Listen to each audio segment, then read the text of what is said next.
একদিন এক ছোট্ট জঙ্গলে থাকত এক দুষ্টু বানর, নাম তার মিঠু।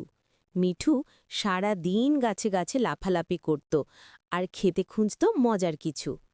একদিন সে দেখল গ্রামের এক চাচা বাড়ির সামনে অনেকগুলো কলা শুকাচ্ছে। মিঠুর চোখ চকচক করে উঠল, এই কলাগুলো তো আমারই হবে। রাতে সবাই ঘুমিয়ে পড়তেই মিঠু আস্তে আস্তে গিয়ে কলার ঝুড়ির কাছে পৌঁছাল। এক একটে করে কলা নিচ্ছে, মুখে হাসি। হুম। ঠিক তখনই এক মোরগ ডেকে উঠল, কোকোরোকো। চাচা ঘুম থেকে উঠে চিৎকার করে বললেন, এই কে ওখানে, আমার কলা কে নিচ্ছে? মিঠু ভয় পেয়ে দৌড়ে গাছে উঠে গেল, তবে যাওয়ার আগে এক কলা নিচে ফেলে দিয়ে বলল, চাচা, এটা তোমার, বাকিগুলো আমার উপহার। চাচা হেসে ফেললেন, দুষ্টু বানরটা একদিন বুদ্ধি খাটিয়ে বড় কিছু করবে বোধহয়। বানরটার জন্য একটা লাইক, কমেন্ট, সাবস্ক্রাইব করে দিও বন্ধুরা।